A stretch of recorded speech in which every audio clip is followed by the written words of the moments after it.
तो साहित्य संचयन ये नया वॉल्यूम आज अपना शुरू हुआ है। दूसरा वॉल्यूम सिंथेसिस। अच्छा, इसके अंदर कुछ चीजें हैं। एक तो इसके आप उस समय के ऊपर अपने जो पॉइंट्स बना सकते हैं, क्योंकि हम इसका अप्रोच अब धीरे धीरे की एकदम साधना में भीतर प्रवेश करना, कि ये इसी से आ गया ना, योग समन्वय की बात चल रही है। तो इसके अंदर योग क्या है क्या नहीं है, कितना हम इसके ऊपर अब धीरे धीरे भीतर जाने का प्रयास करेंगे इसमें। तो इसमें आप अपने पॉइंट्स उस समय की कि आप जब वो देखें या वो प्रिंट आउट निकाल के उसको अंडरलाइन करके कि इसके ऊपर ये बात है, इसके अंदर ये चीज है, दोबारा तो कभी ले पाएंगे या इस तरीके से पता नहीं। तो अपन तो इसको जितनी कंप्लीटनेस से अभी कर सकते हैं उतना करते हैं। फिर तो व्यक्ति इंडिविजुअल लेवल के ऊपर पढ़ता है तो पढ़ता है, पर एटलीस्ट कम से कम एक चीज ऑन रिकॉर्ड आए। हम इसमें कोशिश करेंगे, आप लोग जितना इसमें सहयोग करेंगे उतना ये रिच होगा ये पूरा वेंचर। तो इसका पहले तो मैं बैकग्राउंड पढ़ देता हूँ सिंथेसिस के अंदर से ही, पब्लिशर्स जो नोट है। द सिंथेसिस ऑफ योग first appeared serially in the monthly review Arya between August 1914 and January 1921। Serially जो है मंथली रिव्यू आर्य के अंदर 1914, अगस्त 1914 से जनवरी 1921 के बीच में धारा प्रवाहिक रूप से ये आया। 14 से 21 के बीच में आर्य में आया। Each installment was written immediately before its publication। ये तो जैसे कल छपना है, मद्रास से आती थी या वहां से कि भाई अब हो गया समय आप भेजो, तब वो बैठते थे। लाइफ डिवाइन ऐसे चल रही, मतलब कई किताबें लगातार चल रही थी इस पीरियड के अंदर। 14 से 21 के बीच में कई चीजें एक साथ चल रही थी, और एक एक चैप्टर, एक एक चीजें, ये सारी की सारी इस तरीके से आ रही थी। आप ये देखिए कि उन्होंने कहा कि भाई ये रिचर्ड जो है वो मेरे को कह के चला गया, और मैंने इसलिए इस चीज को अपनाया कि एक योगी को कुछ भी करने में समर्थ होना चाहिए। बाकी मैं कोई फिलोसोफर नहीं हूं, मैं कोई फिलोसोफर नहीं हूं, पर उसने कहा इसलिए मैंने इसको एक एक अभियान के रूप में, एक चैलेंज के रूप में स्वीकार किया। 64 pages of philosophy by by my lonely self, ये कैसे मैं लिखूं, पर मैंने इसको स्वीकार किया। तो ये इस तरीके से आ रही थी। The work was left incomplete when the Arya was discontinued। Sri Aurobindo never attempted to complete the synthesis। He did, however, lightly revise the introduction, thoroughly revise all of part 1, the Yoga of Divine Works। उसको पूरा इन्होंने revise किया। कुछ किताबें उनके मन में थी कि इसको रिवाइज करना जरूरी है। इसमें कुछ चैप्टर्स, जैसे इवन आपके फाउंडेशंस ऑफ इंडियन कल्चर जो पहले थी, उसमें पहले तो उनका भी डिफेंस ऑफ इंडियन कल्चर ये और लिखने की है, कल मैं पढ़ रहा था। तो कई चीजों के बारे में उनके ये थे कि भी अभी मेरा कोई इंटेंशन नहीं है इसको लिखने का, अभी मेरा इसमें नहीं है, अभी इसको रिवीजन का मेरे पास टाइम नहीं है, कि ये पब्लिकेशन में जाने के लिए उपयुक्त नहीं है। और इतनी इतनी सारी चीजें, जो व्यक्ति एक इमेज बनाए रखता है जब इस तरीके की, और आप पढ़ते हो ऑटोबायोग्राफिकल नोट्स है, जैसे आपका 35वां 36वां जो वॉल्यूम है, अगर आप वो देखते हो, इतने फैक्ट्स निकल के आते हैं, और फिर उसको कैसे पुट टुगेदर किया जाए।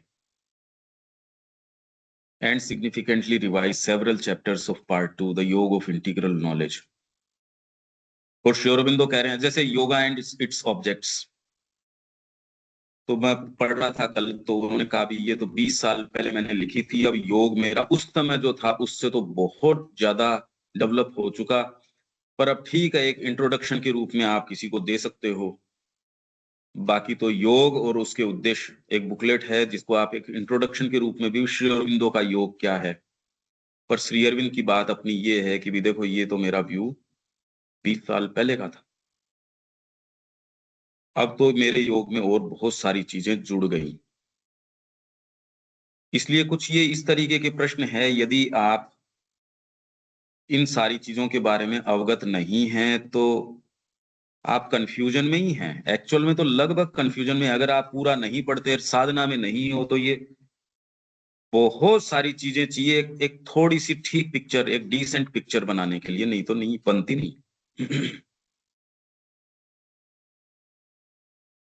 फिर more than 30 years elapsed between the first appearance of the synthesis in the Arya and the final stages of its incomplete revision. 30 साल का समय लगा बीच के अंदर। As a result, there are some differences of terminology between the revised and unrevised portions of the book.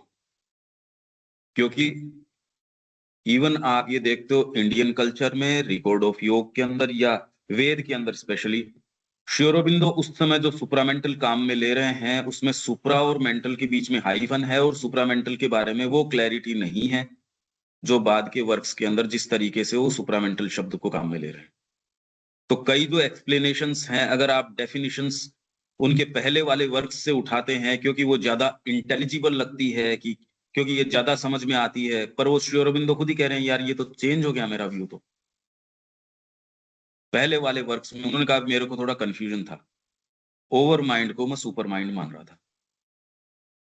हालांकि हमारे लिए तो खैर कोई फर्क नहीं पड़ता वो किसी को कौन सा क्या माने, भी हमारे कौन सा इसमें कोई ये हो गया ऐसा, वो हो मेरे तो दिक्कत हो गई, मैं तो ओवर माइंड तक ये अभी कर रहा था, इसलिए वो कोई बात नहीं। In 1948, the chapters making up the Yoga of Divine Works was published as a book by the Sri Aurobindo Library, Madras. No other part of the synthesis of yoga appeared in book form during Sri Aurobindo's lifetime. Shri Arvind के जीवन काल के अंदर book form में और कोई synthesis of योग appear नहीं हुई, क्योंकि 21 के अंदर ये आई और 20 बीच के अंदर ये कह रहे हैं 30 साल का पीरियड चला गया, तो 30 साल का मतलब 51 के अंदर हुआ, तो उनकी लाइफ टाइम में तो आता कहां से। इसलिए उनके जीवन काल के अंदर ये खाली पब्लिश हुई योग ऑफ डिवाइन वर्क्स, दिव्य कर्मों का योग। In 1955, an edition comprising the introduction and 4 parts, चार भाग, was brought out by the Sri Aurobindo International University Center. The present edition, which has been checked against all manuscripts and printed texts, includes for the first time the author's revisions to the introduction and chapters 15 to 17 of part 2 and an incomplete continuation of part 4 entitled The Supramental Time Consciousness. Supramental time consciousness क्या होगी, ये श्री अरबिंदो ने उसके अंदर और बहुत सुंदर वर्णन है। उसमें उस टाइम कॉन्शियसनेस का तो इतना नहीं समझ में आता, पर श्री अरबिंदो यहाँ के टाइम को समझाते, धरती पे जो टाइम है उसको। और उस मेरे को अभी याद नहीं है, पर जो इम्प्रेशन मेरे है वो अभी तक भी ये इम्प्रेशन बना हुआ है कि उससे इतनी चीज समझ में आती है काल के बारे में, जो आपका जो चिंतन है या जो आपका विचार है वो बिल्कुल रेवोल्यूशन आ जाता है उसके अंदर। कि सुप्रामेंटल में टाइम कॉन्शियसनेस क्या होगी, स्पेस क्या होगा, क्योंकि स्पेस और टाइम तो एक, क्या इनका कोई एब्सोल्यूट कॉन्सेप्ट है या रिलेटिव है या क्या है, टाइम है क्या, तो ये इसके अंदर है, पर वो इनकम्प्लीट कंटिन्यूएशन है। तो ये तो इसका बैकग्राउंड हो गया। अब इसके अंदर आ जाते हैं हमारे सिलेक्शंस के अंदर। खंड 23 योग समन्वय 1, क्योंकि 23 और 24 दो वॉल्यूम्स हैं कंप्लीट वर्क्स के अंदर सिंथेसिस के। तो पहला ही जो बहुत फेमस है, ये सबसे ज्यादा फेमस जो ये है कि सारा जीवन योग है, ये तो एज जैसे बैनर के ऊपर स्लोगन है और है, उस हिसाब से ये मेरे ख्याल से सबसे चर्चित जो लाइनें हैं या जो वो हैं उनमें से सारा जीवन योग है। पर अब इसको अपन एक एक तार तार तार तार करते करते करते करते देखते हैं इसका क्या इंप्रेशन आता है। और इसमें आप सबका सहयोग, जो आज तक नहीं बोल रहे थे वो भी अगर इसमें बोलेंगे तो बहुत उनकी चेतना के लिए तो इतना बूस्ट मिलने वाला है। खाली आप एक रिसीविंग एंड पे हो, पर बोलने में आपको उसमें बहुत एक्स्ट्रा मेहनत करनी पड़ती है। तो वो अगर आप करें तो इसमें आपको बहुत लाभ मिल सकता है। और आपके पॉइंट्स तैयार करें, पहले पढ़ा उसका चिंतन करें, एक अपनी डायरी डाल लीजिए। ये डायरी आपके जीवन की सबसे कीमती डायरियों में से हो जाएगी यदि आप इसको मेंटेन कर पाते हैं तो। नहीं तो समय तो वैसे ही चला जाएगा, पीछे का भी गया है, अब भी चला जाएगा। तो यदि आप इसको मेंटेन करते हैं, सबसे कीमती डायरी बन जाएगी आपकी। नोट्स बनाओ, पॉइंट्स बनाओ, क्या अर्थ निकलता है। और इसके संबंध में श्री अरविंद और माँ अलग अलग जगह और कहाँ कह रहे हैं, योग के संबंध में क्या क्या कह रहे हैं वो इकट्ठा कर लो। तो ये एटीट्यूड यदि हम चेंज करते हैं, देख लिए मेरे लिए तो एक एक जिम्मेदारी है ये, और मेरे को बहुत इंटरेस्ट आता है इसके अंदर। कल पूरे समय मैं यही करता रहा, इसी संबंध में पढ़ता रहा। तो कि योग के संबंध में क्या क्या हो सकता है, क्या क्या चीज है, कहाँ कहाँ माँ ने क्या कहा है, श्री अरविंद ने क्या कहा है, उस पे चिंतन। अब इसको कैसे जोड़ें, ये कहाँ आएगा, ये बात कहाँ आएगी, क्योंकि रोज नए नए रेवलेशंस आएंगे, नई नई चीजें आएंगी। तो आज जो एंसेंबल आपके पास है उसमें कल इसको जोड़ोगे तो आपका एंसेंबल बड़ा हो जाएगा। इस तरीके से करोगे तो आपके जीवन में निधियां इकट्ठी होंगी, समझ बनेगी, क्रिस्टल्स बनेंगे माइंड के अंदर। अगर ये हम नहीं करते तो ये सुप्रीम अपॉर्चुनिटी है। माँ स्वयं हमको पढ़ा रही है, श्री अरबिंदो स्वयं हमको गाइड कर रहे हैं, उनके बिना ये बात हो ही नहीं सकती। रवि, इसका प्रमाण तो सारे रिकॉर्डेड फैक्ट्स हैं ही अभी ऑनलाइन आपके पास। तो ये उन्हीं की कृपा से ये बात है, तो हम उसको जाया क्यों जाने दें। इसका कितना लाभ उठाया जा सकता है उतना तो उठाएं, जो होनी हो सो देखी जाएगी। तो एक एक को अंडरलाइन करके इसका क्या अर्थ है, इसका क्या अर्थ है, इसका क्या अर्थ है, इस बारे में और कहाँ कहा है, और इसके बारे में ये क्या है, हमको कौन सी जल्दी है इसके अंदर। पहले वॉल्यूम के मान लो 918 हुए, इसके अगर और इससे डबल भी हो जाते हैं, या न हम गिनती से चल रहे न फास्ट से चल रहे, हमको तो इसका अनुभव आ जाना चाहिए कि हाँ, आपको ये इंप्रेशन आ जाए कि हाँ समझे। याद तो नहीं रहेगा वो, वैसे याद नहीं रहता, पर ये रह जाता हाँ ये क्लैरिटी है। और वो क्लैरिटी आपको और असेंड करवाएंगी, और वो बैकग्राउंड बन जाएंगी, और दूसरी स्प्रिंग बोर्ड बन जाएंगी। तो ये क्या कह रहे हैं, जीवन और योग दोनों के समुचित दृष्टिकोण में सारा जीवन या तो सचेतन रूप से या अवचेतन रूप से एक योग है। एक स्टेटमेंट है, जीवन और योग दोनों के समुचित दृष्टिकोण में सारा जीवन या तो सचेतन रूप से या अवचेतन रूप से एक योग है।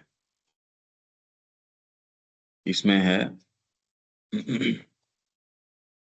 In the right view both of life and of yoga, all life is either consciously or subconsciously a yoga. Subconsciously बोल रहे हैं इसलिए अपने अवचेतन किया, नहीं जनरली वो कहते हैं कि सचेतन या अचेतन रूप से। अनकॉन्शियसली नहीं कह रहे श्री अरबिंदो, यहाँ सबकॉन्शियसली कह रहे हैं। हमको एक एक शब्द को उतनी ही गंभीरता से लेना चाहिए जितना कि हमको लगता है श्री अरबिंदो एक एक शब्द को यूं कोई लूजली नहीं काम में लेते। अनकॉन्शियसली नहीं कह रहे, सबकॉन्शियसली कह रहे हैं। अनकॉन्शियस भी कह सकते थे, इसलिए सचेतन या अचेतन रूप में योग है जनरली ये लिखा जाता है, पर ये कह ही नहीं रहे अचेतन रूप से योग है, ये कह रहे हैं सबकॉन्शियसली योग है, अवचेतन रूप से है। क्योंकि इस शब्द से हमारा तात्पर्य है, अब ये श्री अरबिंदो इस चीज को, क्योंकि यदि आपने ये स्टेटमेंट दे दिया कि जीवन और योग दोनों के समुचित दृष्टिकोण में, अगर समुचित दृष्टिकोण नहीं है तो आप कभी भी इसको योग बता ही नहीं सकते। एक एक शब्द इसलिए कीमती है, ये अगर आप समुचित हटा दो तो इस सेंटेंस का अर्थ ही नहीं बनेगा। समुचित दृष्टिकोण में ही योग है, अगर समुचित दृष्टिकोण हटा दो तो योग का ही नहीं पता कि आप कर क्या रहे हो, जीवन का तो पता ही क्या। क्योंकि इस शब्द से हमारा तात्पर्य है सत्ता में छिपी, योग को परिभाषित कर रहे हैं ये गुप्त क्षमताओं की अभिव्यक्ति द्वारा। आपके अंदर गुप्त क्षमताएं हैं। For we mean by this term, इस टर्म से हमारा मतलब है a methodised effort towards self perfection by the expression of the secret potentialities latent. गर्भित, लेटेंट मतलब गर्भित, आप में हैं, पर लगभग के तो गर्भित ही रहती है। अब संगीत की अगर आप सिखाओ किसी को, वो तो अब नहीं सिखाओ तो लगभग के ही वो अब संपर्क में ही नहीं आते उस शिक्षा के, उन चीजों के, उन विचारों के। बच्चा आता है वो बेचारा गर्भित ही चला जाता है, मतलब वो अपनी लेटेंसी जो है वो सारी की सारी लेके ही चला जाता है बस। तो आत्म पूर्णता की दिशा में एक प्रणालीबद्ध प्रयास, और उस प्रयास में विजय की उच्चतम स्थिति है। उस वैश्विक और परात्पर अस्तित्व के साथ मानव व्यष्टि सत्ता का ऐक्य, जिसे हम मनुष्य में और ब्रह्मांड में आंशिक रूप से व्यक्त देखते हैं। परंतु सारा जीवन, जब हम इसकी ऊपरी प्रतीतियों के पीछे देखते हैं, प्रकृति का एक विशाल योग है जो सचेतन और अवचेतन में अपनी अभी तक अप्राप्त क्षमताओं की नित वर्धनशील अभिव्यक्ति में अपनी पूर्णता को अनुभूत करने और अपने आप को अपनी स्वयं की दिव्य वास्तविकता के साथ एकमय करने का प्रयास करती है। अपने विचारक मनुष्य में पहली बार प्रकृति जो है उसका विचारक आता है मनुष्य। हालांकि मनुष्यों में भी एट लार्ज कोई ये नहीं कि कोई योग करना शुरू कर देते हैं, शायद ही कोई करता है। वास्तव में तो इसमें अगर प्रवेश की बात करी जाए, लाखों में से कोई इक्के दुक्के वास्तव में जो हैं, तो अपने विचारक पर पहली बार प्रकृति जागती है उसके अंदर। मनुष्य में हम एक एक शब्द खोल के लेके आएंगे, ये ऐसे नहीं। वह इस पृथ्वी पर पहली बार आत्म सचेतन साधनों और क्रिया के सचेत तौर तरीके तैयार करती है। जो इसको कर रहा है तो वो मनुष्य है, अगर वो नहीं कर रहा तो उसने अपने मनुष्य और पशु के बीच के गैप को ही खत्म कर दिया। प्रकृति ही तो लेके आई है उसको विचार के अंदर, प्रकृति ने उसको विचारक बना दिया। क्योंकि प्रकृति जो है वो कोशिश कर रही है हायर और हायर रूप, जिससे कि हायर और हायर मैनिफेस्टेशन हो। तो हमको संतुष्टि आगे जाने में मिलेगी, पीछे जाने में कैसे मिल जाएगी। पर आप ये पाओगे इसको तो स्वीकार करने वाले ही बहुत थोड़े मिलेंगे। इस बात को कोई ये मानने ही तैयार नहीं कि मनुष्य से आगे क्या, और जो है सो बस अरे इस जीवन का जितना उठा सकते हो लाभ उतना तो उठाओ, और उनका लाभ का मतलब ये है कि जो ले सकते हो ले इसका, यावत जीवेत सुखम जीवेत, उस तरीके से जियो आप। तो उनका ये विचार है। तो विचारक मनुष्य में वह इस पृथ्वी पर पहली बार आत्म सचेतन साधनों और क्रिया के सचेष्ट तौर तरीके तैयार, सचेष्ट तौर तरीके जिसके द्वारा इस महान उद्देश्य को अधिक तेजी से और शक्तिशाली रूप से प्राप्त किया जा सके। योग, जैसा कि स्वामी विवेकानंद ने कहा है, व्यक्ति के विकास को एक जीवन या कुछ वर्षों या यहाँ तक कि कुछ महीनों के शारीरिक अस्तित्व में समेटने का एक साधन माना जा सकता है। श्री अरविंद के ये स्वामी विवेकानंद कह रहे हैं। इसलिए योग की कोई अमुक प्रणाली उन सामान्य तरीकों के एक चयन या संकीर्णतर पर तीव्रता के अधिक ऊर्जस्वी रूपों में घनीभूत करने से अधिक कुछ नहीं हो सकती, जिनका उपयोग पहले से ही शिथिल रूप से बड़े पैमाने पर तसल्ली के साथ किया जा रहा है, जिसमें ऊपर से देखने में सामग्री और ऊर्जा की अधिक भारी बर्बादी होती है, पर जिसमें अपने विशाल ऊर्ध्वगामी प्रयास में महती माता द्वारा अधिक पूर्ण संयोजन से निर्माण किया जाता है। इसमें अब एक-एक चीज से शुरू करते हैं देविका जी। सेंटेंस शुरू से ही शुरू करते हैं और इसको खोलते हैं। इंग्लिश में पहले से शुरू करो इसको, क्या करें? In the right view, both of life and of yoga, all life is either consciously or subconsciously a yoga.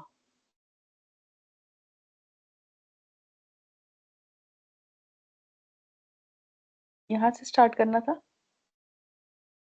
शुरू से ही हमको इस सेंटेंस को भी अगर एक्चुअल में समझ जाए, क्योंकि ये प्रश्न कर रहे हैं, मतलब क्यों योग, क्यों?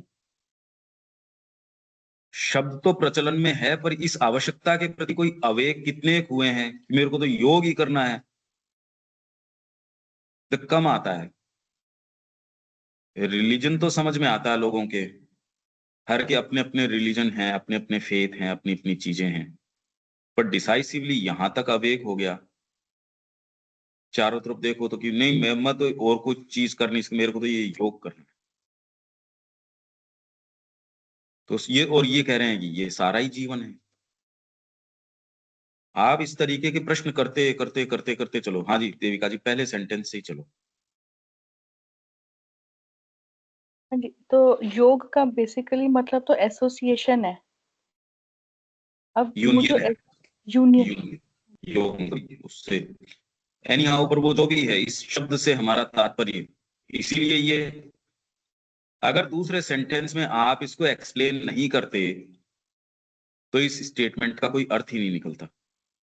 अगर आप ये कहो संपूर्ण जीवन, इन the right view both of life and of योग, जीवन का समुचित दृष्टिकोण और योग का समुचित दृष्टिकोण, अब ये क्या मतलब हुआ इसका?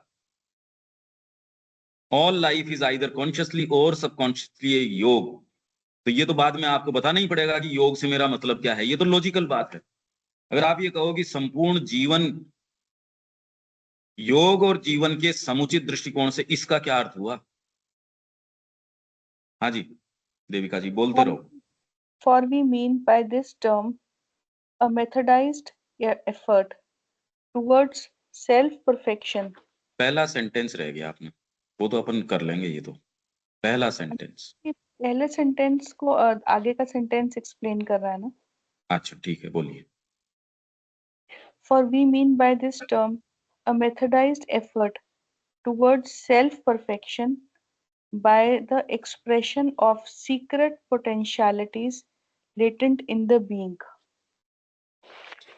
तो वो कह रहे हैं कि एक इस अगर हम अब कॉन्शियसली की बात कर रहे हैं तो एक मेथडाइज्ड एफर्ट है, एक तरीका है, एक मेथड है इसके लिए, टुवर्ड्स सेल्फ परफेक्शन के लिए है, बाय एक्सप्रेशन ऑफ। अब सेल्फ एक्सप्रेशन कैसे, कि जो हमारे सीक्रेट जो पोटेंशियलिटीज है जो हमारे अंदर, हर एक के अंदर एक ना कुछ एक जो है पोटेंशियल है, या कहा जाए कोई स्पेशलिटी है जो डिवाइन की स्पेशलिटी है, और लाइफ वो की बात कर रहे हैं ये इसके अंदर मनुष्य तो बहुत लेट आया है। देखो मनुष्य तो यहाँ आया है for the first time upon this earth in man her thinker, ये तो बहुत बाद में आया है। मैन थिंकर के रूप में प्रकृति का तो बहुत बाद में आया है, तो उससे पहले जो ये कह रहे हैं तो आपको ये समझना पड़ेगा। मनुष्य तो एक विचारक के रूप में, मतलब प्रकृति ने अपने आप को फॉर्मुलेट कर लिया विचार के रूप में। आप मनुष्य को अलग हम और ये वो मत करो। हम सोचते हैं हमारी साधना, ये नहीं। आप तो ये सोचो कि सारी प्रकृति योग कर रही है, इसी के लिए सारी डिवाइस कर रही है, अपने जितने भी इंस्ट्रूमेंट्स हैं वो। और पहली बार वो जब मनुष्य तक आई, ये आपके क्रिश्चियनिटी में भी है, इंडियन इसके अंदर भी है, कि पहली बार जब मनुष्य का निर्माण हुआ तब उसने कहा हाँ अब ये सेटिस्फैक्ट्री है। उससे पहले ये नहीं कि योग करना बंद हो गया। इसलिए ये जो बोलने में कई जो करेक्शंस आते हैं, ये हमको, मनुष्य तो सबसे लास्ट कड़ी है यूं देखा जाए तो मैन पहली बार तो ये अपना प्रकृति का थिंकर है। ये तो बाद में मैन द थिंकर जो प्रकृति का, उसमें पहली बार उसने सोचना शुरू किया, उससे पहले नहीं। उससे पहले भी वो योग कर रही है। In man her thinker she for the first time upon, देखो साफ साफ है। तो उससे पहले तो इसका मतलब उससे पहले फिर कॉन्शियसली तो नहीं कर रही, कॉन्शियसली तो मैन ही कर रहा है, वो भी वो हाँ, फर्स्ट जो अवेक है। मैन भी किसका कर रहा है, मैन में वो सारे नहीं कर रहे। अविनाश। फर्स्ट टाइम खाली डिवाइस सेल्फ कॉन्शियस मीन्स करती है। उन मीन्स में स्पेशलाइज्ड, फिर बाद में उसको त्वरित करने, उस गति को करने का काम जो है, उसको आप योग कहते हो। बस मैन पहली बार सेल्फ कॉन्शियस हुआ। मैन जो है, मैन और पशु के अंदर अंतर किस चीज के अंदर है? रिफ्लेक्ट करने की क्षमता। और अगर ये नहीं है रिफ्लेक्ट करने की, तो आपने वो जो दूरी है ना पशु और मनुष्य के बीच की, अगर आप अपने कर्मों को रिफ्लेक्ट करके, तो मेजोरिटी है वो तो इतना नहीं करती। पर मनुष्य जाति ने आगे जो जो प्रोग्रेस करी है वो इसीलिए करी क्योंकि वो डेटा कलेक्ट करता है, देखता है, नेचर को ऑब्जर्व करता है, अपनी साइकोलॉजिकल नेचर को ऑब्जर्व करता है, चीजों को देखता है, इसके पीछे के क्यों। लाइफ डिवाइन यहीं से तो शुरू करती है। अपने प्रबुद्ध विचारों में मनुष्य ने आदि समय से, शुरू से लेके आज तक, उसने यही देखा भी परफेक्शन और तो होना चाहिए, इससे तो मैं प्रसन्न नहीं हूं। तो ये एस्पिरेशन उसके पहले दिन से आज तक, वो प्रश्न, मेजोरिटी नहीं आती इस दायरे में, पर हाँ कोई भी है वो थोड़ा बहुत तो। और अगर व्यक्ति ये नहीं कर पाता तो उसमें, उस पशु में और मनुष्य का डिफरेंस उसने खत्म ही कर दिया, खत्म ही कर दिया उसने। तो अपन इसीलिए कह रहे हैं लाइन बाय लाइन ऊपर से इनको एकदम खोलें इसको। राइट व्यू ऑफ लाइफ, जीवन का जो राइट व्यू है उसमें, और योग का जो राइट व्यू है उसमें। योग शब्द हटा दो, अब लाइफ का राइट व्यू क्या हुआ? राइट व्यू क्या होता है लाइफ का? कोई भी जीवन, मनुष्य जीवन नहीं, जीवन, ह्यूमन लाइफ थोड़ी कह रहे हैं। इन the right view of life, both of life and of योग। ये नहीं कि मनुष्य योग कर रहा है, ये तो कह रहे हैं कॉन्शियसली सबकॉन्शियसली सारे ही कर रहे हैं। मनुष्य तक आके एक विचारक बनता है, मनुष्य में भी सारे थोड़ी, कोई कोई। तो इन the right view both of life है। राइट, राइट व्यू पर लाइफ का हुआ, वो हुआ एग्जिस्टेंस, मेंटेनेंस, हाँ हाँ हाँ है। सेल्फ प्रिजर्वेशन, एग्जिस्टेंस मेंटेन करना। वो तो लाइफ, उसकी ये, अगर उद्देश्य नहीं है तो मेंटेनेंस का भी अर्थ नहीं निकलता। आप किसी भवन को मेंटेन इसलिए करते हो कि वो किसी उद्देश्य की पूर्ति कर रहा है। अगर वो उद्देश्य की पूर्ति नहीं कर रहा, आपका मकान जिस उद्देश्य के लिए बनाया गया है, यदि उसकी मेंटेनेंस तभी पूरी होगी जब वो अपनी उसकी पूर्ति कर रहा होगा। वो बंकर यदि आपको सुरक्षा प्रदान नहीं कर रहा तो आप उसको मेंटेन करोगे ही नहीं। वो व्यापार यदि आपके ये पक्का हो जाए कि ये आपको लाभ नहीं देने वाला, आप उसको मेंटेन करने वाले हो ही नहीं। आप उसको मेंटेन इसलिए करते हो, शरीर को इसलिए मेंटेन करते हो। शरीर का मेंटेनेंस अपने आप में उद्देश्य नहीं है, वो तो इंस्ट्रूमेंट है। तो राइट व्यू ऑफ लाइफ में तुरंत ये प्रश्न आता है, जीवन क्यों? क्या कर रहा है जीवन? जीवन ही अपने आप में क्या कर रहा है? आप मनुष्य को हटाओ चलो इस सिनेरियो से, और चारों तरफ आपके ये व्हेल्स हैं वो घूम रही हैं साहब, इतने इतना लंबा जीवन पानी की गहराइयों में, उनकी आंखें ही नहीं इवॉल्व हुई आज तक कई के। तो अगर लाइफ का वो व्यू आप देखो लाइफ का, तो आपको यार इसका उद्देश्य क्या है? क्या उद्देश्य है उनका? उन गहराइयों में जहां कभी कोई सूर्य की किरण ही नहीं गई, एक्चुअल में कुछ नहीं समझ में आता कि कर क्या रहे हैं ये। मनुष्यों में कौन सा कोई समझ में आता है, कोई सारे मनुष्य कौन सा कोई इसमें कॉन्शियसली जा रहा है, और जो कॉन्शियसली जा रहा है वो जा कहाँ रहा है। ऐसा कोई वन पॉइंटेड उद्देश्य है या नहीं, इसमें बहुत ज्यादा प्रश्न निकलते हैं। और ये हमको बहुत ज्यादा श्री अरबिंदो और माँ का ट्रेस करना पड़ेगा एक एक प्रश्न के उत्तर के लिए। तो आपको बहुत इसमें पेशेंस रखना पड़ेगा, पहले तो प्रश्न उठाने पड़ेंगे, राइट व्यू से समझना पड़ेगा इसको। ये कह रहे right view of both of life. Life मतलब जीवन, जो भी धरती के ऊपर एग्जिस्टेंस है उसका राइट व्यू, समुचित दृष्टिकोण। दृष्टिकोण का मतलब ये प्रश्न पहले उठना कि कर क्या रही है।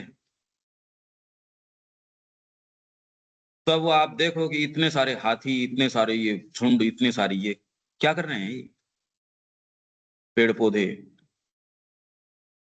सारा संघर्ष एज इफ, जो आप कह रहे हो बने रहने का, अपने आप को असर्ट करने का, मेरी प्रजाति बची रहे। फिर आपकी ये सर्वाइवल ऑफ द फिटेस्ट, इसमें से इतने तो खत्म हो गए पर इस ये रोबस्ट था। कैसे कैसे तो काल आए हैं, पहले आइस एजेज आई हैं, कितने कितने आपके जो एस्टेरॉइड्स हैं, मीटेराइट्स हैं, इनका यहाँ रहा पता नहीं। आपकी ये जो धरती है इसकी एक्सिस है वो टिल्ट हुई है, सारी चीजें। ये कोई एक किताब है अर्थ इन अपहीवल, किताब का टाइटल है अर्थ इन अपहीवल, वो डाउनलोड कर सकते हो शायद आप। वो देखो, वो ऐसी बातें कर रहा है आपको यार ये क्या है, वो बातें बिल्कुल ठीक हो सकती हैं। अर्थ का इतिहास ऐसा रहा नहीं, जीवन इस तरीके से आया नहीं, और जीवन आना ही क्यों चाहिए, जीवन क्यों आना चाहिए ऐसे इस तरीके से।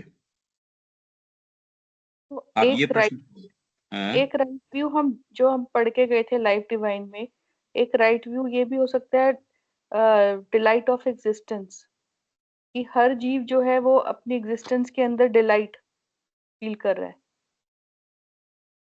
तो इस वजह से वो एग्जिस्ट कर रहा है, चाहे उसकी आंखें हैं नहीं है, कोई भी जो एनिमल है कोई मरना नहीं चाहता, पर एग्जिस्ट कर रहा है। सीक्रेट है, उसको खुद को ही नहीं पता कि डिलाइट आ भी रहा है या नहीं आ रहा। तो नहीं, क्योंकि वो तो सारा सबकॉन्शियसली फिर तभी वो कर रहा है ना, मैनकाइंड के अंदर ही कॉन्शियस है एफर्ट।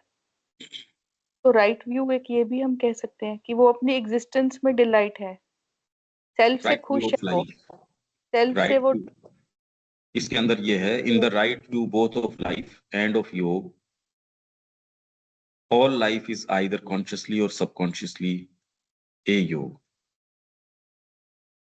तो इसके अंदर पहले तो आपके ये लाइफ के नियम, ये सारी बातें ये आई कहाँ से। अगर ये आप एस्टेब्लिश नहीं करो तो यहाँ लाइफ आ ही नहीं सकती पहले तो। अगर इसके पीछे कोई उद्देश्य नहीं हो तो लाइफ अपने आप में उद्देश्य पूरा कर ही नहीं सकती। आपको पहले ये समझना पड़ेगा कि यहाँ जो भी स्कीम, चाहे लाइफ आई, उससे पहले मैटर आया। मैटर भी जो है आपके नेसेंस के अंदर वॉइड की भी संभावना नहीं है, आपके इसके अंदर वॉइड की भी संभावना नहीं है। तो ये एक स्कीम है, आप इस स्कीम को समझो। तो ये पहले तो अपन ये देखते हैं, देखिए अपने वैदिक एज के अंदर अपन, आप धीरे धीरे धीरे इसको नोट करो, ये यात्रा शुरू कहाँ से हो रही है, क्यों है ये ऐसा। तो जो वैदिक एज है, वैसे तो वेद के अंदर से ही है, Brihaspati, power of the soul, ये वैदिक युग। इसमें वैदिक एज लेता हूँ, रुकिए आप।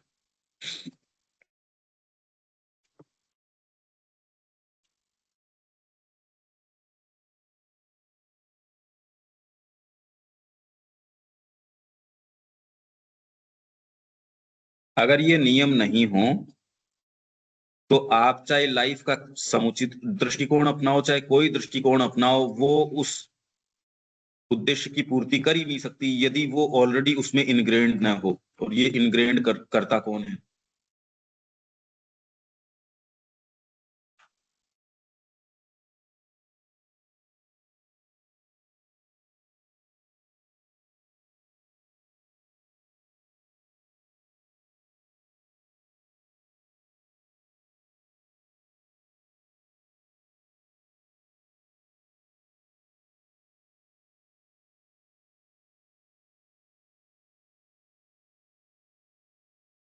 बृहस्पति,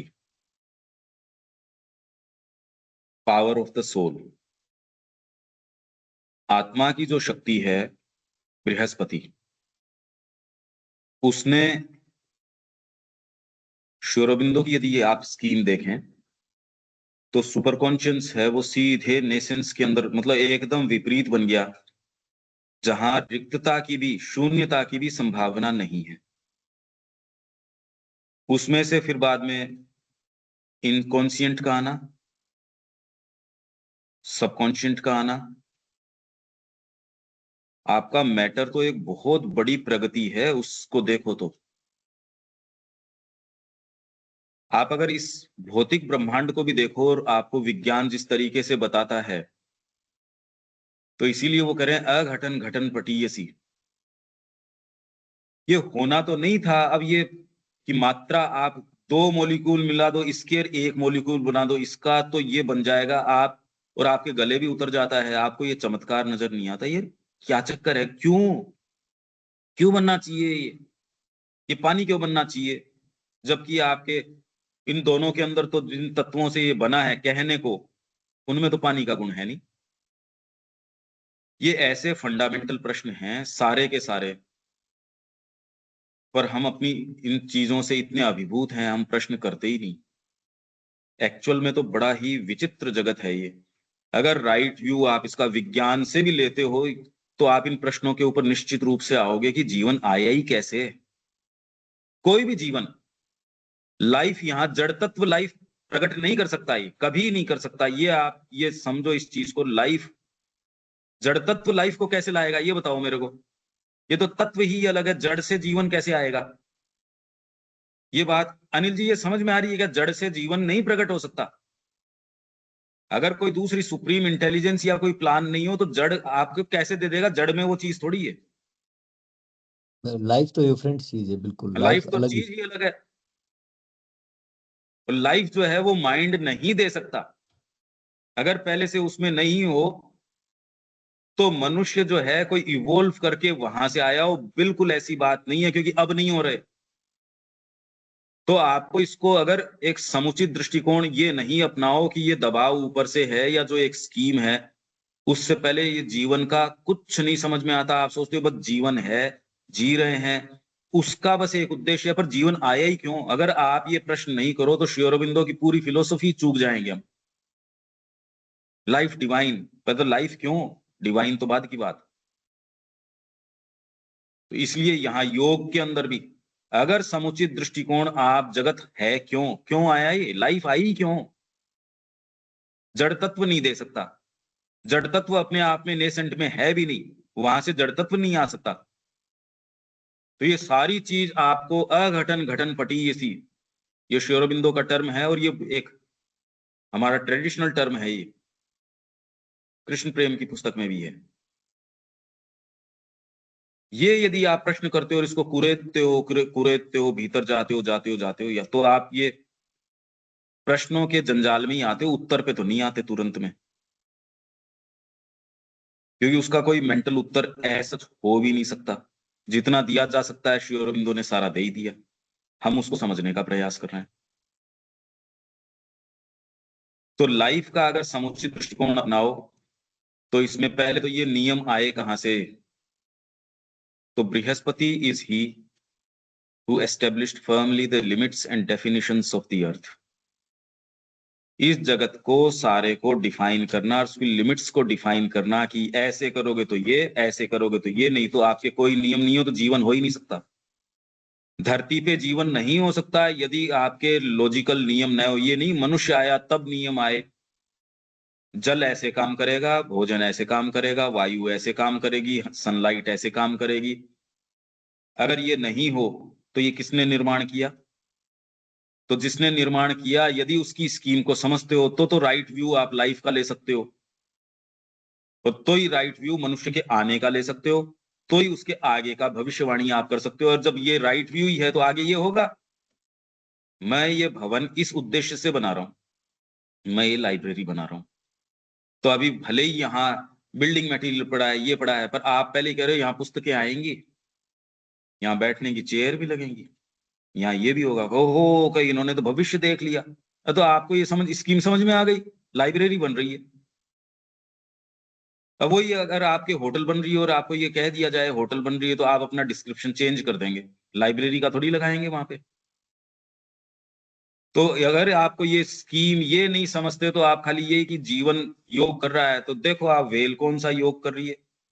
तो ये तो कहना ही पड़ता है कि वो इसके सीक्रेट डिलाइट है। व्हेल की तो बात छोड़ो, अगर सामान्य मनुष्य से अगर आप देखो, तो जिसको कला का, साहित्य का, संगीत का, इनका भी सेंस नहीं, तो आपको इसको क्या रस आ रहा है इसके अंदर? उसको तो अभी रस क्या होता है उसका पता ही नहीं। साहित्य का जिसको सेंस नहीं है, तो अगर ये लिटरेट आदमी है, अभी तो रस लेने में ही सक्षम नहीं है, ये तैयार क्या है, क्या रस आ रहा है इसको? तो इसलिए माँ शिक्षा का उद्देश्य क्या कहती है, रोज रिपीट करने हम क्यों पढ़ते हैं? For the Joy that it gives us. सीखने का जो जॉय और जगत को जानने का जो जॉय है ना, जॉय किस चीज का? इस जगत को जानने का, वो नहीं, इसके पीछे का जो रहस्य है वो जानने का जॉय जो ये देता है ना अध्ययन हमको, उसके लिए पढ़ते हैं। दैट इज टू से ऑफ द मटेरियल कॉन्शियसनेस, भौतिक चेतना की सारी जो लिमिट्स हैं, बृहस्पति ने, पावर ऑफ द सोल, आत्मा की शक्ति है, उसने इसका निर्माण किया है। अब ये समझ में नहीं आती वो आत्मा की शक्ति, ये डायनासोर्स इतने हजारों लाखों वर्ष जो जिए होंगे एकदम से यूं मर गए। आपके जो विशाल हाथी मैमथ जिसको बोलते हो, फ्रेश मीट निकलता है उनका एकदम, और वो तभी हो सकता है जब वो जिंदा है, एक क्षण के अंदर फ्रोजन हो गए, नहीं तो फ्रेश मीट नहीं हो सकता। वो तो सड़ने की प्रक्रिया शुरू हो जाएगी अगर थोड़ा भी उसके बीच में गैप हो, फ्रेश का फ्रेश। तो क्या कर रहे हैं वो इतने लंबे समय से कि साहब ये इतना ये है वो है। अगर ये स्कीम आप नहीं समझो, तो ये सारी limits power of the soul है, उसने करी है। The existence out of which all formations are made is an obscure fluid and indeterminate movement सलिलम वाटर, जिसमें से सारी चीज का निर्माण होता है वो ऑब्सक्योर है। विज्ञान भी ये कह रहा है, अभी पहले तो गैसियस फॉर्म में था, फ्लूइडिटी के अंदर था, इनडिटर्मिनेट मूवमेंट, कुछ पता नहीं, सलिलम। The first necessity is to create a sufficiently stable formation out of this flux. इसलिए जीवन को यहां पहले तो जड़ तत्व को स्थापित किया, नहीं तो इनकॉन्शियंट नेसेंस, इनमें ये कोई चीज है नहीं। तो पहली आवश्यकता क्या है, यदि आप भागवत साम्राज्य यहां लेके आना चाहते हो, तो आपको इसको गहराई तक, इन नियमों को, आप अगर कोई खेल भी करना चाहते हो, स्पोर्ट्स नहीं कर सकते जब तक कि आपने नियम तय नहीं किए हो। आप सोचो आपके ग्राउंड पे क्या हो यदि कोई नियम नहीं हो, आप खेल नहीं सकते।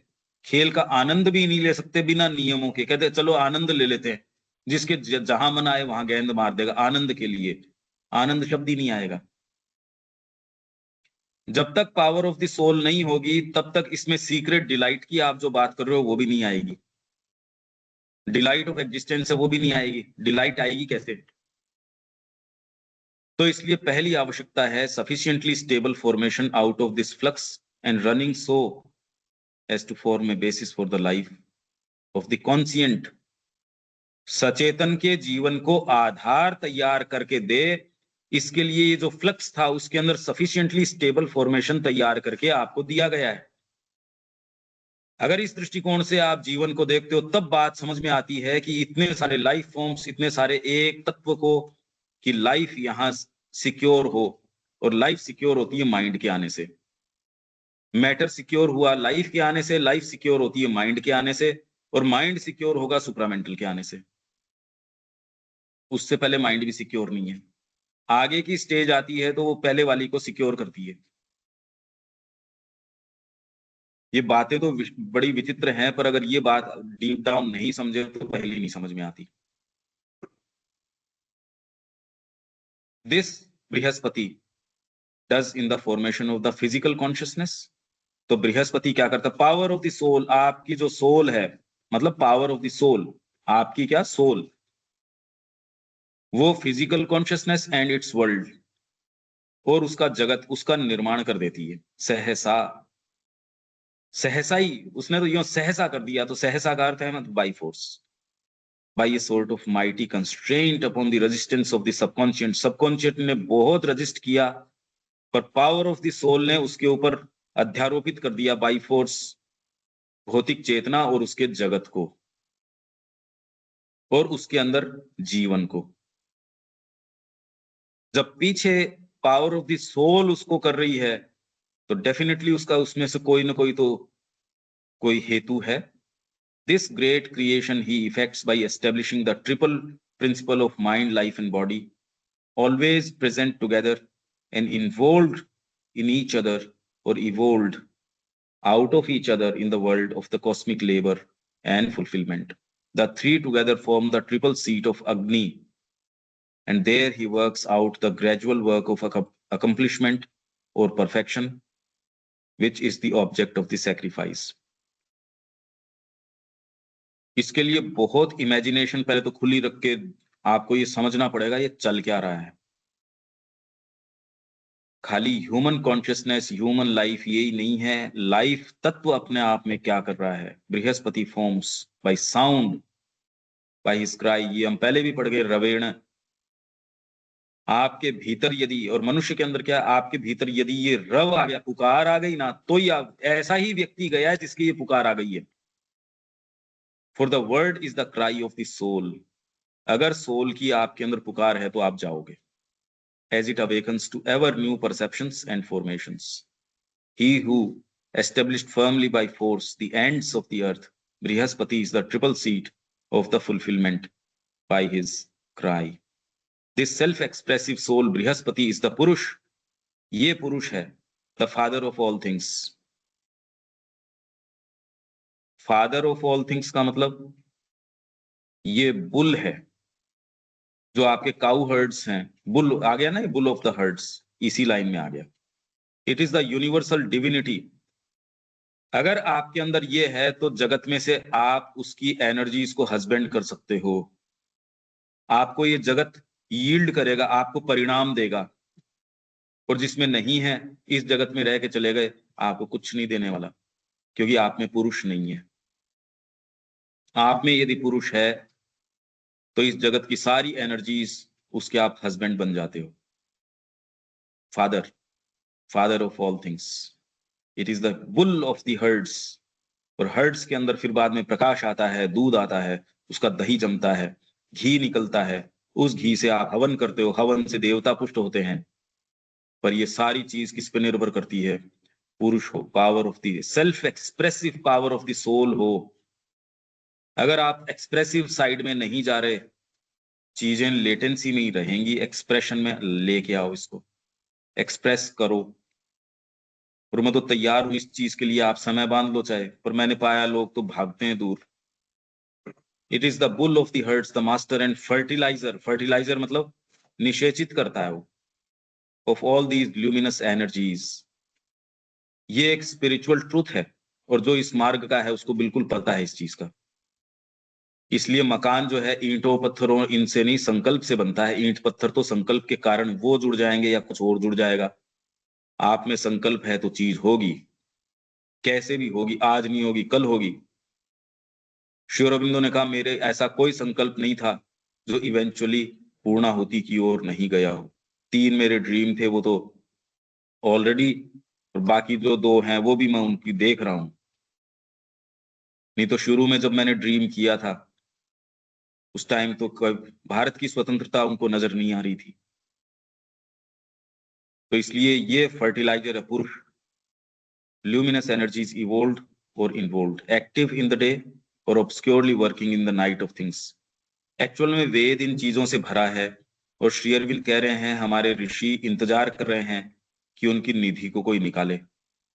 4000 करीब के श्री अरविंदो ने ट्रांसलेशन किया है, 10,000 में से काफी का इंटरप्रिटेशन किया है। उसको पहले तो समझना उसी लाइट में, और फिर अटेम्प्ट करना। अब ये तो एक असंभव सा कार्य है। ये लोग तो कोई, इवन वैदिक स्टडीज वाले भी हैं, वो तो अटेम्प्ट कर नहीं रहे, न करने की क्षमता न कोई और। ये सारे काम पोस्टेरिटी के लिए छोड़े, इंतजार ही कर रहे हैं हमारे फोर फादर्स की पोस्टेरिटी आए। अभी तक तो आई नहीं, रियल टर्म्स में अभी तक कोई काम हुआ ही नहीं। विच कॉन्स्टिट्यूट द बिकमिंग और वर्ल्ड एग्जिस्टेंस भुवनम। तो अगर आप ऑल लाइफ की बात करते हो अगर उसके पीछे आप नहीं जाते, आप पावर ऑफ द सोल की बात नहीं करते, तो इसकी एक स्कीम ही नहीं समझ में आएगी। टू द पुरुष under the name of Brihaspati the Rishi would have us dispose in the order of a sacrifice all the materials of our being by sacrificial action in which they are given up to the all soul as acceptable oblations। तब आपकी सारी चीजें हैं वो आहुति बन जाते हैं, all soul offered with adoration and surrender। By the sacrifice we shall become through the grace of this Godhead full of heroic energy। जो हम कल बात कर रहे थे, sacrifice का अर्थ क्या है? For the battle of life, rich in the offspring of the soul, masters of the felicities which are attained by divine enlightenment and right action। Anyhow, इसका जो इसमें जाने से अभी हमको मतलब नहीं, हम एक स्कीम के अंदर हैं। वो स्कीम हम ये बात कर रहे हैं अभी तुरंत के अंदर, इन the right view both of life. तो लाइफ कर क्या रही है? यदि आप इसको नहीं समझो, इसके उद्देश्य को, कि इसके पीछे कोई उद्देश्य है, वो उद्देश्य ये जो महती माता जो लास्ट के अंदर आई ना, ग्रेट यूनिवर्सल मदर, क्या है इसका? ग्रेट मदर, लास्ट लाइन के अंदर, इन हर पास्ट अपवर्ड, ये माता इस सारे को लेके आ रही है। तो यदि आप right view of life, both of life, क्योंकि आपका ये प्रश्न आना चाहिए कि आखिर जीवन क्यों? इसमें मिलता है जैसे एक चीज, जैसे अपन बात करते हैं कि भाई अपन एक क्रमिक विकास है, इवोल्यूशन की बात है, और सचेतन या अवचेतन। अवचेतन। तो सचेतन रूप से तो मानसिक प्राणी ही एक कॉन्शियस एफर्ट कर सकता है। हाँ। और अवचेतन हुआ तो वो पत्थर भी अवचेतन रूप से करता है, इनकॉन्शियस नहीं है, पत्थर ही सबकॉन्शियस का। मनुष्य में भी लगभग अवचेतन ही चल रहा है। ठीक है, मनुष्य में वैसे अवचेतन नहीं है, खाली एक सेंस ऑफ कॉन्शियसनेस है कि भाई शायद मैं कुछ कर रहा हूँ, एक सेंस हो रहा है। तो अब इवोल्यूशन की जो बात है, सब कुछ आगे बढ़ रहा है, इवोल्यूट हो रहा है, आगे बढ़ रहा है, आगे बढ़ रहा है। तो आगे क्या बढ़ रहा है?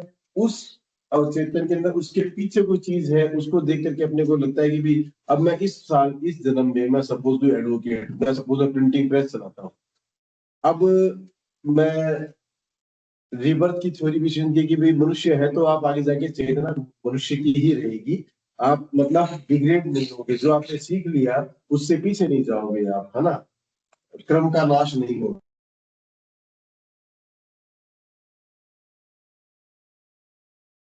400-500 साल का गैप बच के आएगा, उस समय पता नहीं ये चीजें जो मैंने अभी सीखा, तो मैं कुछ ऐसी कुछ चीज डेफिनेटली सीख रहा हूँ इस जन्म के अंदर, जो कि मेरे बाहरी एक्शंस, बाहरी क्रियाकर्म, कलाप, जो भी चीजें हैं, उनके पीछे कोई ना कोई चीज मैं सीख रहा हूँ।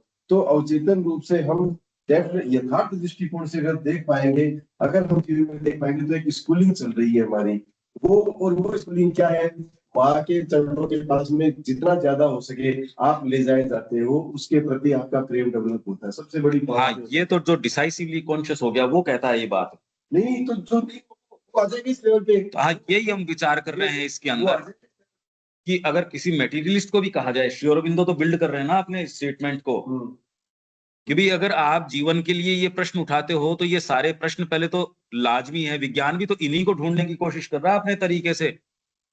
अगर आप ये सारे प्रश्न उठाते हो तो आप इसको, और दूसरे योग करके आप करते क्या हो? वैसे तो आपने त्वरित कर ली मान लो प्रक्रिया, तो क्या कोई फाइनल टर्मिनस है?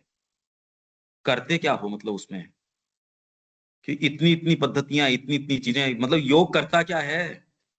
आपका यूनियन हो गया, मान लिया, फिर क्या मतलब? उससे होता क्या है? अभी तो प्रश्न है ये। हम धीरे धीरे ट्रेस करते हैं, योग कहते किसको है, मतलब इसको तो कह दिया योग मतलब युक्त होना या यूनियन, ठीक है, वो तो क्या इतना सा ही है? इससे होगा क्या? इस शब्द से हमारा मतलब सत्ता में क्षमताओं की अभिव्यक्ति के द्वारा सेल्फ आत्म परिपूर्णता के लिए किया गया विधिबद्ध प्रयत्न और मानव व्यक्ति का उस विश्वव्यापी और प्राप्त सत्ता के साथ मिलन है, जिसे हम मनुष्य और विश्व में अंशतः अभिव्यक्त होता हुआ। इस शब्द से ये माना जाता है जब व्यक्ति कॉन्शियस हो जाता है, तब ये तो विधि, नहीं तो विधि तो है ही नहीं। नहीं, वो तो एक प्रोसेस में चल रहा है, वो तो एक यू आर कैरिड अप, भाई हम वी आर कैरिड हैं हम, मतलब ये हम सोचते कि हम प्रयत्न करके जा रहे हैं, वो ऐसा नहीं है। वो मतलब वो बेसिकली तो हम भी कैरिड ही है, और हमारे जो प्रसुप्त क्षमताएं हैं, हमारे साहस की क्षमता है, प्रेम की क्षमता है, जो गुण हमारे अंदर जो चीजें हैं, वो हमारे को डेली लाइफ में अगर हम कॉन्शियस हो पाए तो एक अलग बात है, इनकॉन्शियस है तो भी आप में वो कहीं के डेवलप तो वो चीजें हो ही रही है, तभी उससे आपका आगे का जन्म बन रहा हाँ, है। ये भाई अगर वो उसका आगे का आप इसको बृहस्पति को नहीं समझो तो ये कारण ही नहीं समझ में आता। मतलब समझ जाएंगे वो तो। लाइफ को, नहीं मैं ये कह रहा हूँ ये प्रश्न उठाने जरूरी हैं हम्म, कि नहीं तो जीवन आए ही क्यों, मैटर नहीं जीवन ला सकता। और विज्ञान जिस तरीके से बता रहा है, वो कल वो कोटेशन और बता दूंगा, अघटन घटन पटीयसी। अगर आप किसी तत्व को देखो तो उसका कोई उत्तर आपको, ये विज्ञान तो केवल प्रक्रिया बताता है, और प्रक्रिया भी उसका सत्य नहीं बता सकता विज्ञान जो है, क्योंकि वस्तुओं का जो मूल है वो सुपर कॉन्शियंट है। पर ये यात्रा क्या करती है, ये अभी हम बोलते हैं हमारी चेतना के लिए विविड नहीं है ये बातें। जब आप प्रश्न करके लिए यात्रा करते हो तब आप कहते हैं बिल्कुल ठीक बात है ये, तब आप जिस निष्कर्ष के ऊपर आते हो वो आपका ऑर्गेनिक होता है, वो अपना खुद का होता है, ये फर्क पड़ जाएगा। तो हम धीरे धीरे धीरे धीरे चलते हैं, बिल्डअप करते रहते हैं, करते रहते हैं, जब तक कि एक्चुअल में डिसाइसिवली अपन फ्रेम कर पाए। ये है, ये कारण है। नहीं तो एक इंडिविजुअल व्यक्ति ने मान लो योग कर लिया, फिर इससे इसका क्या हो सकता है, और योग से हम समझते क्या है, और दूसरे तो छोड़ो, हम अगर करते हैं तो हम क्या अपेक्षा रखते हैं, इससे क्या होगा, क्या हो जाएगा इससे। ये हो जाएगा तो भगवान तो हम बन ही गया, भगवान ही बन गया ये। तो इसलिए वो ऐसे कर लेगा वैसे कर लेगा, भी जो व्यक्ति सोचता मेरे पास ये होगा तब मैं कर लूंगा, अरे तो वही तो तू है जो तू सोच रहा है।